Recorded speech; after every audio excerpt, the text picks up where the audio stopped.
Estamos aqui para mais uma live. Sou Josley Roseno, administro aqui a página Pregadores da Reforma e vamos, a partir de agora, começar o nosso estudo.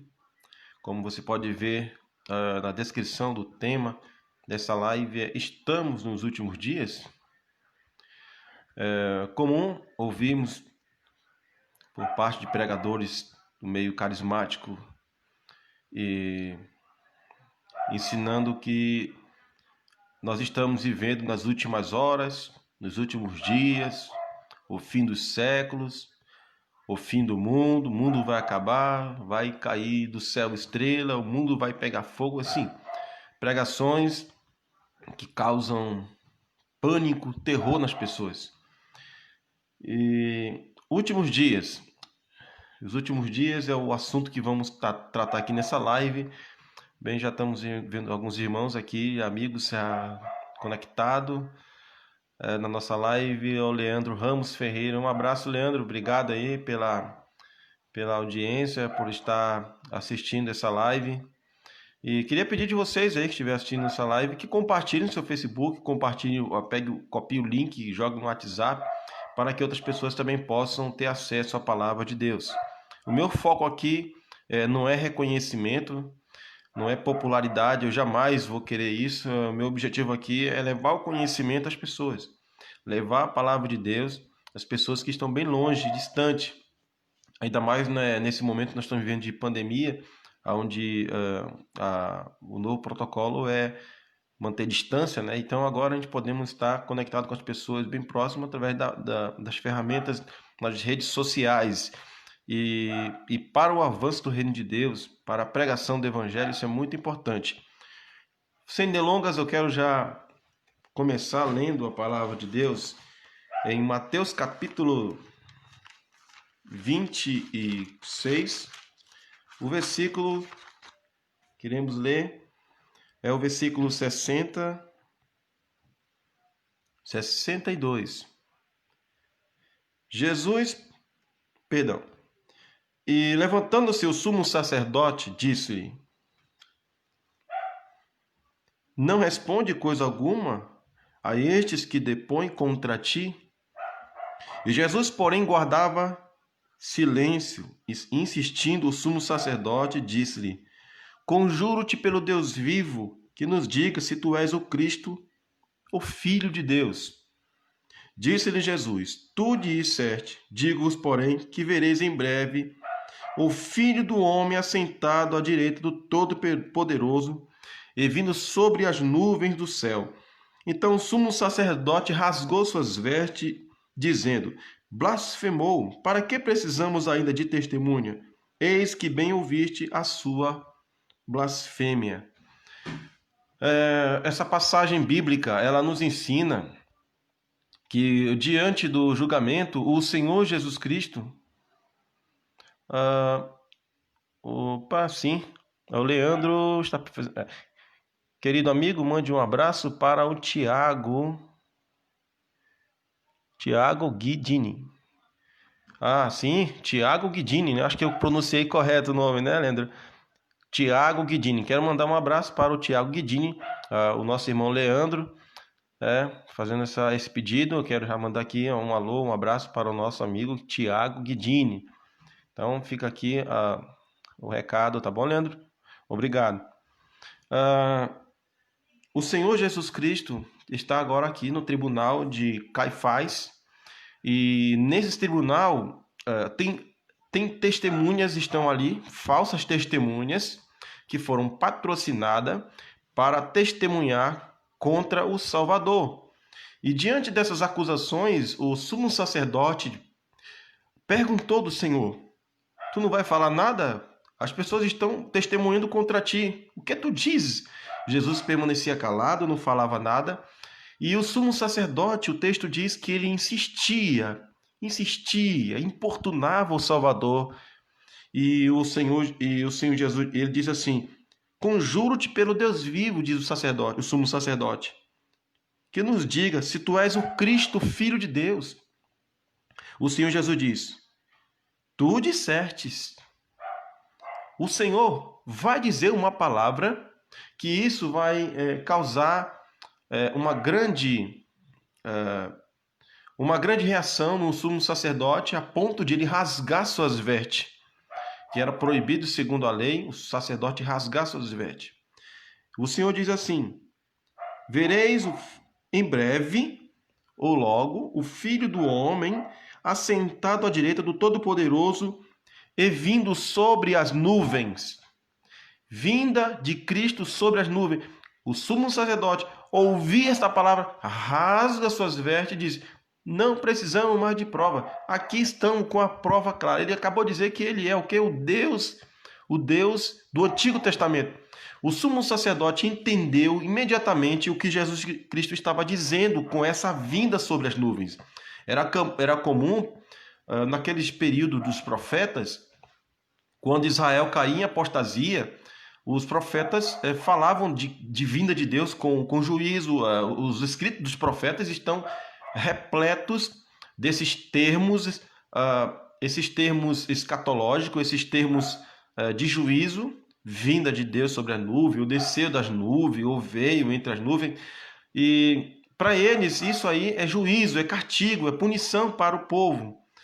E o sumo sacerdote entendeu que Jesus Cristo, ao falar isso, ele estava se referindo que ele é o Deus do Antigo Testamento, que julgou o povo e que agora ele viria julgar aquela geração também, como também foi julgado as outras gerações do passado, na antiga aliança.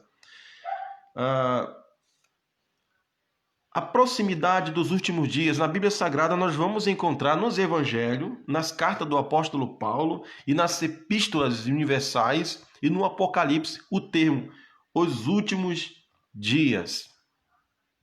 Em Mateus capítulo 10, no versículo 23, lá está escrito assim. Versículo 23. Quando, pois, vos perseguirem nesta cidade, fugi para outra, porque em verdade vos digo que não acabareis de percorrer as cidades de Israel sem que venha o Filho do Homem. O Senhor Jesus está dizendo aqui uma recomendação para os seus discípulos acerca do juízo que viria sobre Jerusalém naquele primeiro século. Ele está falando nesses versículos num contexto de perseguição. Percebam que o versículo 17 do capítulo 10 de Mateus diz assim, ó: tomem cuidado tomem cuidado, porém, dos homens, porque eles os vos entregarão ao sinédrio. O que é um sinédrio? É um tribunal religioso. É o tribunal onde Caifás estava julgando o Senhor Jesus. O mestre estava ali, na verdade, na casa do sumo sacerdote. Mas o nosso Senhor Jesus também foi levado ao sinédrio.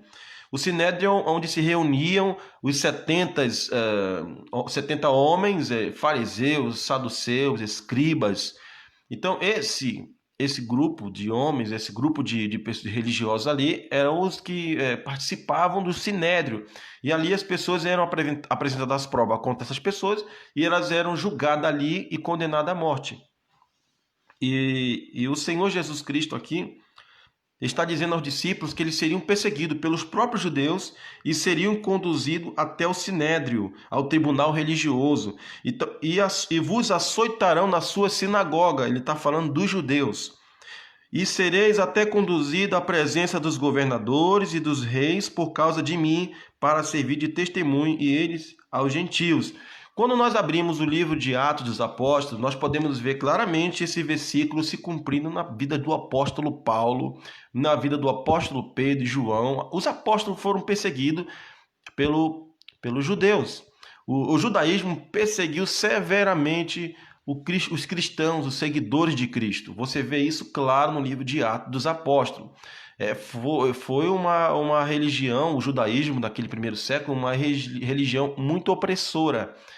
E Paulo foi também, dessa forma, conduzido pelos próprios judeus à presença dos reis. E o texto diz aqui, o Senhor Jesus dizendo: porque não sois vós que falará, mas o Espírito Santo que está de vosso Pai que fala em vós. E o irmão entregará à morte o pai e o filho se levantará contra os pais e os matarão. e odiado de todos sereis por causa do meu nome, mas aquele que perseverar até o fim será salvo.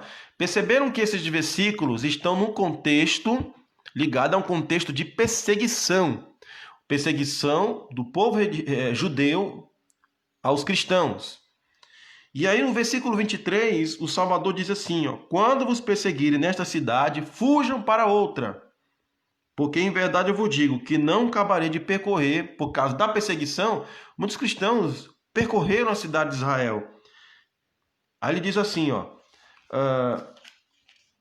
não acabareis de percorrer a cidade de Israel até que voltará, antes que volte, até que o Filho do Homem voltará antes que tenham de percorrer. Ele está dizendo que o Filho do Homem, Jesus Cristo, vai vir.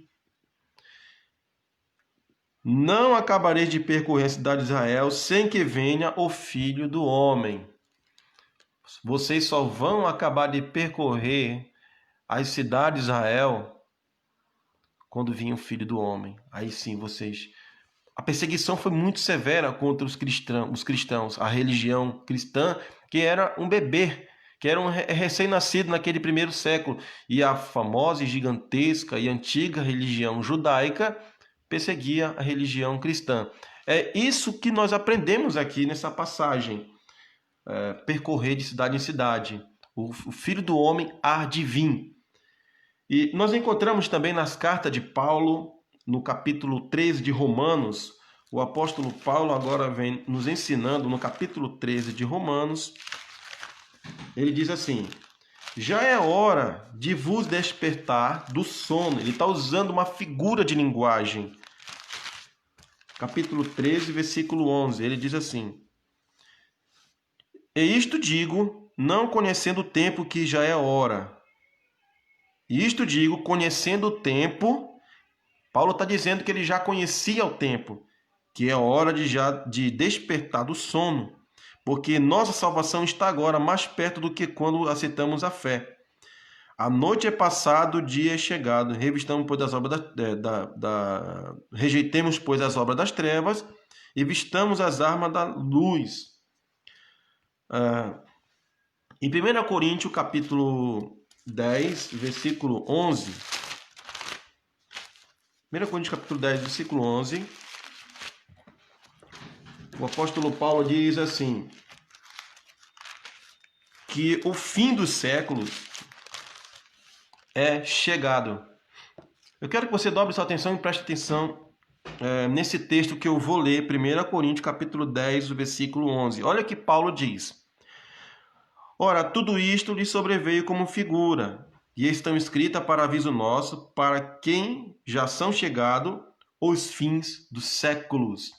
Percebam bem a palavra que Paulo emprega e coloca nesse texto. Ele não está dizendo que o fim do século está chegando, ou vai chegar. Ele diz, o fim do século são chegado. Para Paulo, naquela época do primeiro século, quando ele estava escrevendo essa epístola, essa carta a uma igreja localizada na cidade de Corinto, na cidade grega, quando ele escrevia essa carta para aquela igreja de Corinto, ele já estava dizendo, já chegou o fim dos séculos. Paulo, no seu entendimento, ele nos passa que já tinha chegado os últimos dias, já tinha chegado o fim dos séculos ali. É isso que nós aprendemos. Quando estudamos a Bíblia Sagrada, nós devemos trabalhar para entender a mente do escritor. Nós devemos voltar ao passado, esquecer um pouco nossos dias, para nós entender como era aqueles tempos. A Bíblia Sagrada é um livro muito antigo, então precisamos ter muita cautela ao afirmar alguma coisa acerca da palavra de Deus. Então Paulo diz, já é chegado o fim dos séculos. Esse é um texto muito fundamental para nós entendermos o que significa os últimos dias e vamos já se aproximar para nós concluir nosso estudo. Ele diz ainda em Filipenses capítulo 4, versículo 5, Filipenses capítulo 4, versículo 5, diz assim, seja a vossa equidade ou justiça notória ou percebida por todos os homens, seja a vossa honestidade, né, percebida por todos os homens. Perto está o Senhor. Bem, o que Paulo e aquela igreja, aqueles cristãos apóstolos estavam esperando naquele primeiro século? Era a vinda de Cristo? O que eles estavam aguardando? O arrebatamento? Como os místicos, as igrejas pentecostais enfatizam bastante o arrebatamento, né? Será que era esses dias, esse evento que eles estavam aguardando, que já ia desaparecer naquele primeiro século, as pessoas da terra, Cristo já viria para arrebatar? Será que era isso? Bem, continuando aqui, vamos agora encontrar também essa abordagem dos últimos dias nas cartas universais, que é a carta de Tiago e a carta de Pedro e a carta de João. Tiago capítulo 5 nos ensina desta forma. Depois do livro de Hebreus, nós vamos nos deparar com a carta de Tiago, que é o capítulo 5, o versículo 8 e o versículo 9. Diz assim, ó: sede também, vós também paciente, fortalecei o vosso coração, porque já a vinda do Senhor está próxima. A vinda do Senhor está próxima. Irmãos, não vos queixeis uns contra os outros, para que não sejais condenados. Eis que o juiz está à porta. Veja Tiago também abordando esse último dia, ou última hora, a vinda de Deus está próxima. O juiz está à porta. Percebam a proximidade. Não dá para acreditar quando alguns escatólogos por aí ensinam que esse texto é aplicado no nossos dias de hoje. Tiago, quando escreveu essa epístola, ele estava com a mente pensando isso depois de 2000 anos. De forma alguma, nós não podemos aceitar essa interpretação. Percebam que ele diz: o juiz está à porta. Aí ele continua, a primeira epístola do apóstolo Pedro, capítulo 4 também, o apóstolo Pedro vai abordar no versículo 7, no capítulo 4. Olha o que ele diz, Pedro. E já está próximo o fim de todas as coisas. Portanto, sede sóbrio e vigiai em oração. Está próximo o fim de todas as coisas. Será que Pedro também estava pensando num futuro bem distante? O fim do universo? É o fim do mundo que ele está falando? Aonde as potências do céu serão abaladas, as estrelas cairão no seu firmamento, o sol vai se escurecer. Será que ele está falando de um evento, apocalíptico? Será que ele está falando de uma destruição global? Eu vou ler novamente o versículo que Pedro está citando aqui. E já está próximo o fim de todas as coisas. Agora nós podemos pegar o capítulo 24 de Mateus, versículo 3, aonde lá nos é dito assim, ó. Versículo 3. E estando assentado no Monte das Oliveiras, chegaram a ele os seus discípulos em particular, dizendo: dize-nos, quando serão essas coisas? E que sinal haverá da tua vinda e do fim do mundo? Em algumas oportunidades, já falei isso nos vídeos anteriores no meu canal, que a palavra mundo aqui não é o cosmo, né? Não é cosmo. A palavra no grego koiné não é o cosmo, mas sim a palavra ainos. Essa palavra ainos, ela está se referindo ao fim de dias. Está se referindo ao fim de uma idade, um período de tempo acabando. A palavra ainos se refere a um período de fim de uma idade, um período de um tempo que está acabando. É a palavra ainos que aparece aqui e não a palavra cosmos, certo? Isso no grego koiné, que foi escrito Novo Testamento. Que sinal haverá da tua vinda e do fim do mundo, do Ainos, o fim do tempo, a última hora? Aí Jesus responde: acauteláveis para que ninguém vos engane, porque muitos viram meu nome dizendo. Pedro estava presente aqui. E aqui no capítulo 4, no versículo 7, ele diz assim: e está próximo o fim de todas as coisas. Será que Paulo estava se referindo aqui, fim de todas as coisas, usando a palavra cosmo? Óbvio que não. A mente de Pedro, aqui, ao citar esse versículo, o fim de todas as coisas, não estava num futuro bem distante, mas sim naquele período de tempo que estava se esgotando. Continuando ainda, o apóstolo João, no capítulo 2, na epístola, vou já acabar essa live, não vou demorar muito.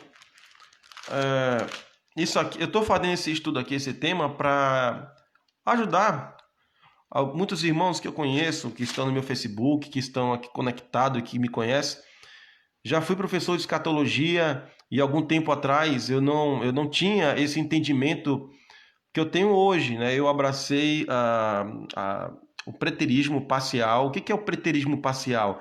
É uma visão escatológica. Escatologia são duas palavras gregas. Escatos é últimos dias, né? E logia é estudo. Estudo das últimas coisas. Então, a escatologia se refere aos últimos dias, os últimos períodos, sobre a vinda do Senhor Jesus, fala sobre o período a morte e o estado intermediário entre os mortos. A escatologia é uma matéria da teologia.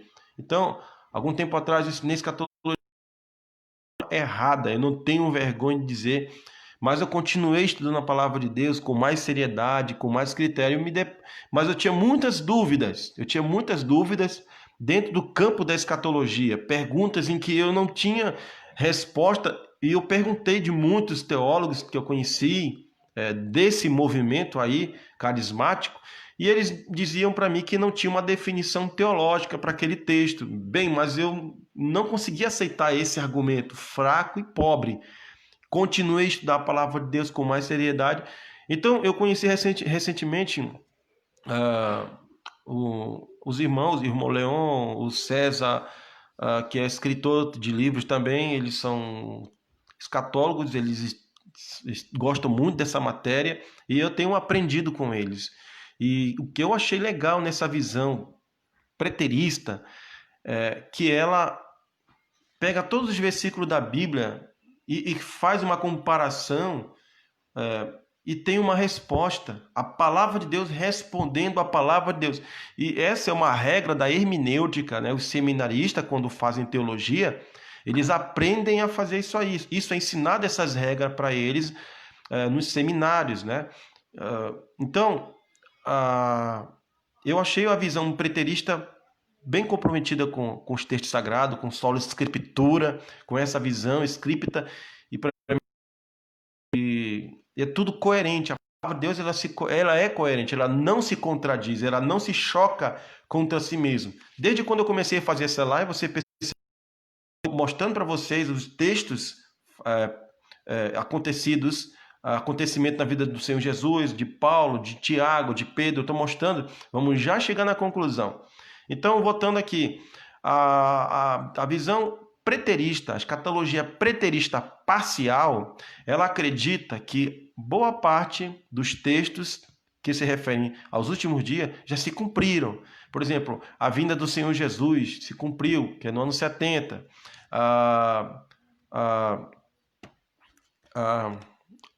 Ela acredita também que sobre Mateus 24 se cumpriu também boa parte. Então, a visão preterista ela acredita que uma certa parte dos textos sagrados relacionados à escatologia, a vinda de Cristo, já se cumpriram. Então, isso é bem, bem interessante. O preterismo parcial é isso aí. Tem um preterismo extremo, que é já um campo de interpretação, uma visão mais herética, mais errada. Eles acreditam que já se cumpriu tudo e não vai se cumprir nada. E nós estamos realmente esperando o Senhor Jesus Cristo voltar. E ele não disse qual o dia nem a hora que vai vir. Então, voltando para o nosso estudo.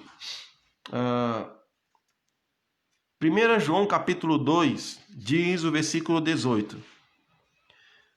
Filhinhos, é já a última hora. E como ouvistes, e como vocês escutaram que vem o anticristo, também agora muitos se têm feito anticristos, por onde conhecemos que é já a última hora.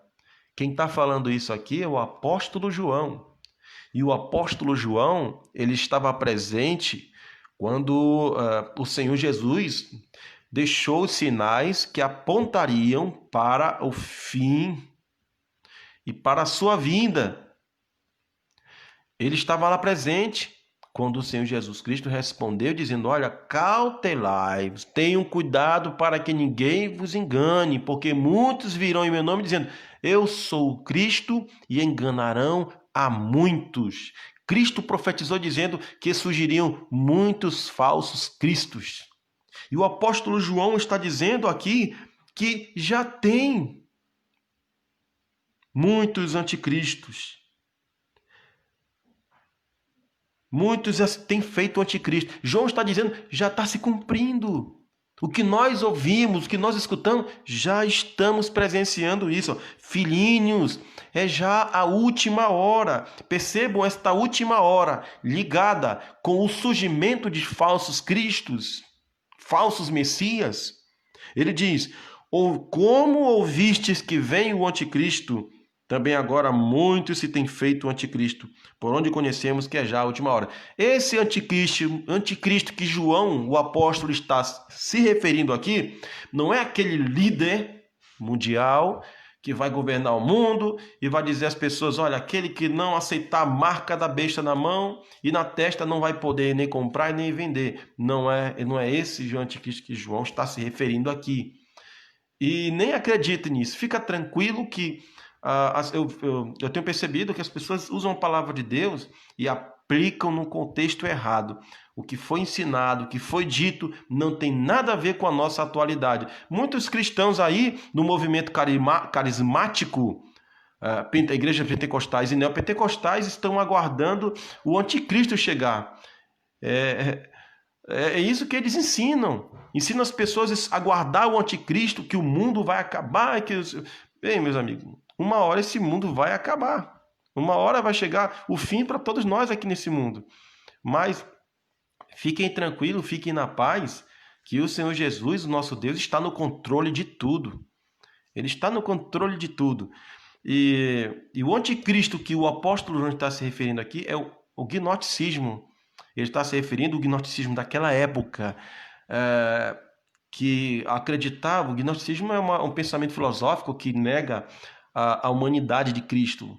Eles negam a humanidade de Cristo, eles não acreditam que Jesus Cristo veio em carne.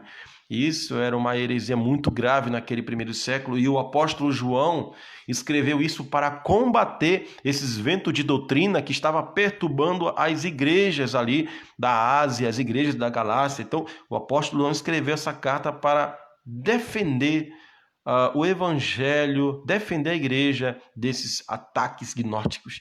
Então, o anticristo que ele está se referindo aqui é o gnosticismo, certo? Então, fique tranquilo, fique na paz, porque o Senhor nosso Deus está no controle. E o anticristo não vai marcar ninguém na mão nem na testa. Isso aí, numa outra oportunidade eu vou falar sobre o anticristo. Eu tenho me aprofundado nesse estudo.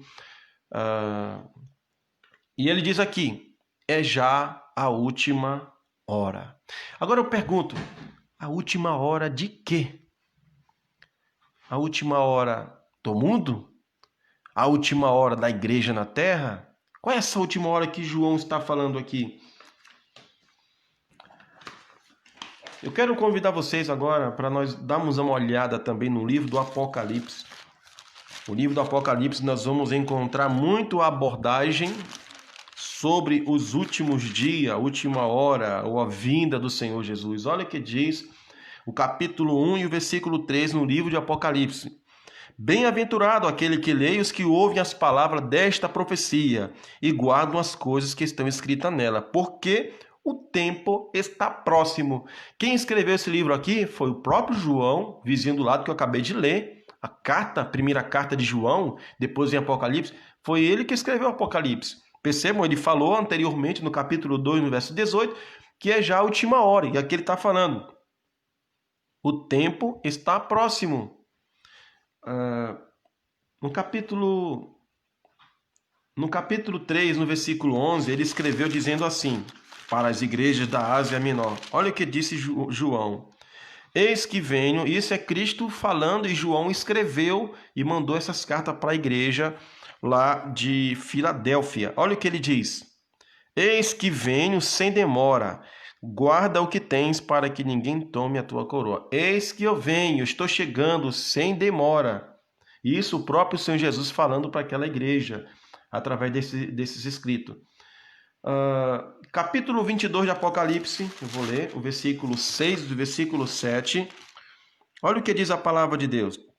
E disse-me, estas palavras são fiéis e verdadeiras. O Senhor, o Deus dos santos profetas, enviou seu anjo para mostrar aos seus servos as coisas que em breve hão de acontecer.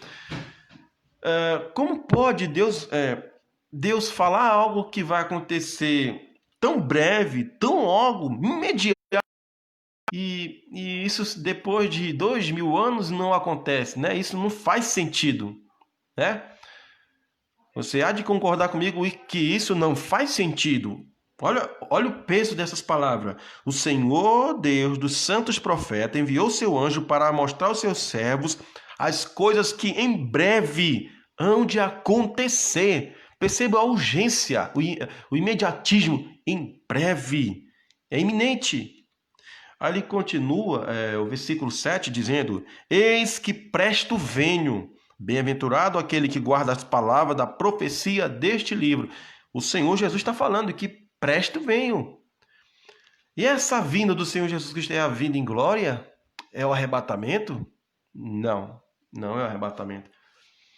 Bem, meus irmãos, olha os termos aqui que eu acabei de ler e que aparecem aqui em Apocalipse. 22:10, o tempo está próximo. 22:12, eis que venho sem demora. E 22:20, certamente venho sem demora.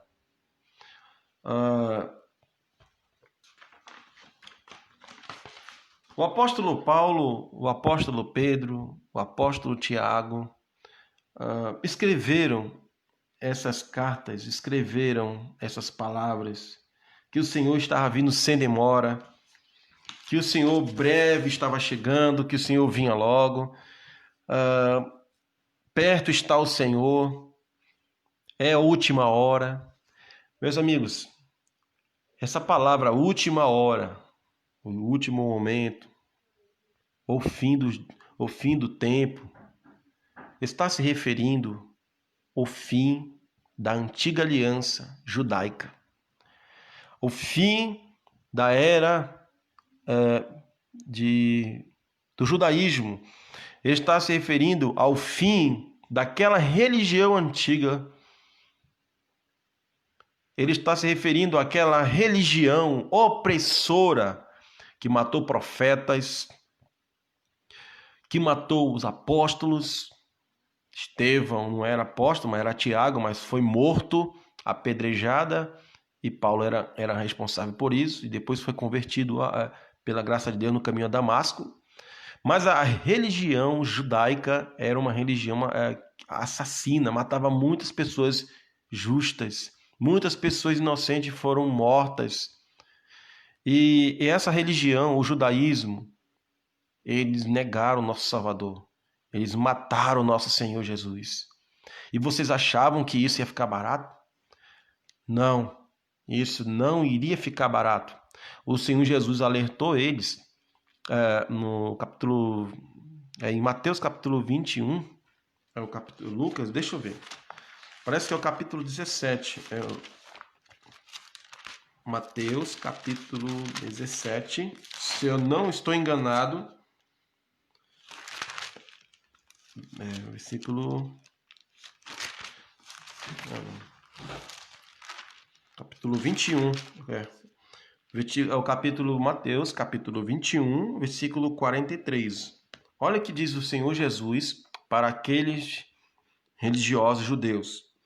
Portanto, eu vos digo que o reino de Deus vos será tirado e será dado uma outra nação que deu seus frutos.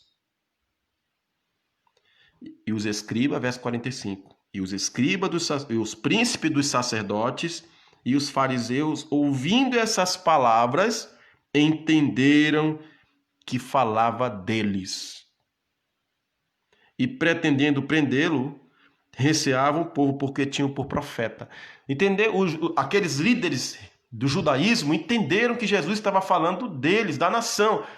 Jesus não estava falando, se referindo ao Israel étnico, ou seja, ao Israel espiritual, mas sim ao Israel étnico. Nós precisamos identificar, existe na antiga aliança ali, tinha o Israel espiritual, os eleitos de Deus antes da fundação do mundo, e tinha o Israel étnico. O Israel étnico falhou, quebrou os mandamentos de Deus, mas o Israel espiritual perseverou pela graça de Deus e não quebrou os mandamentos de Deus. Então eles falharam, o Israel étnico falhou.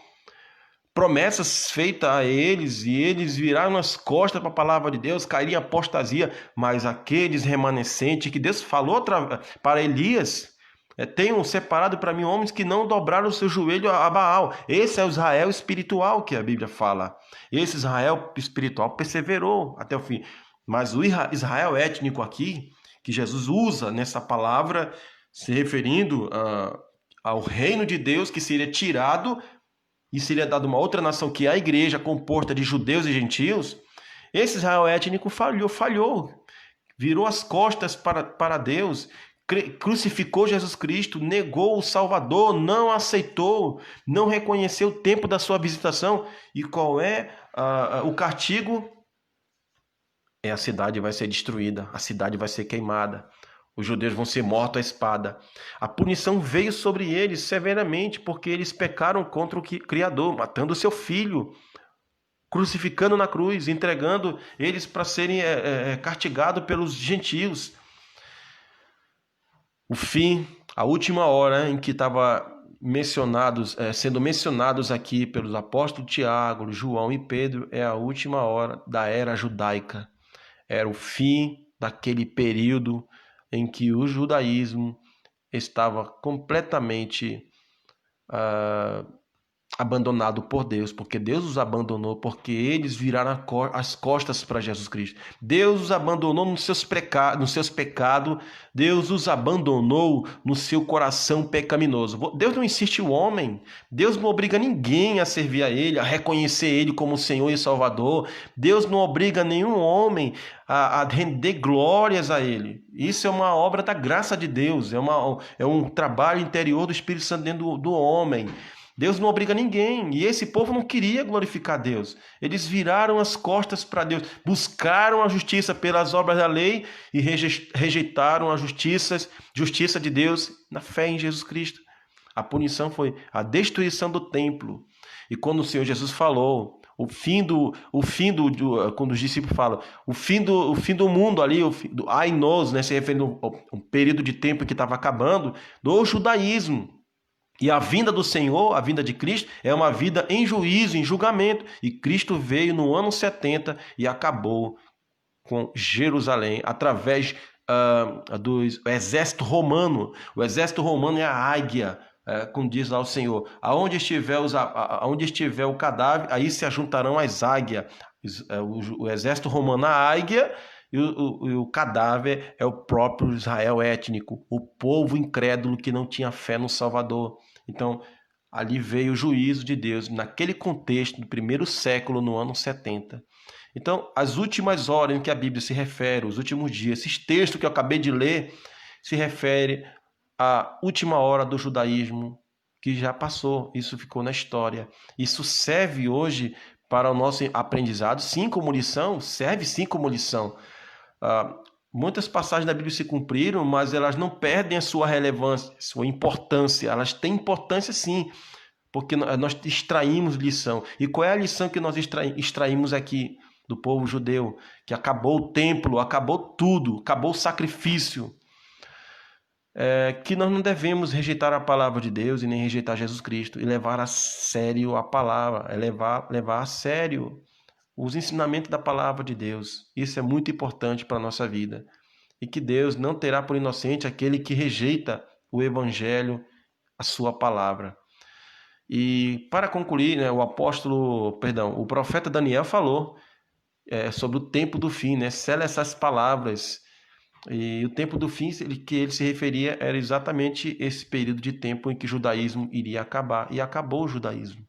E hoje nós estamos vendo a igreja de Jesus Cristo espalhada pelo mundo todo. O povo de Deus, ele permanece porque o Senhor está no trono intercedendo por eles. Então aqui termina a nossa live, o nosso estudo. Quero agradecer o Leandro por ter ficado aí esse tempo todo assistindo esse estudo maravilhoso. E tenha uma boa noite, Leandro, um bom feriado, amanhã é segunda. E na próxima terça-feira estaremos trabalhando novamente, né? E vamos aproveitar essas folgas e vamos estar estudando a palavra de Deus, estar fazendo o que é bom, o que agrada ao Senhor. Então, uma boa noite e muito obrigado. E compartilhem os meus vídeos aí, compartilhem a palavra de Deus para que outros amigos, outras pessoas também possam aprender. Então, até mais. Tchau, tchau.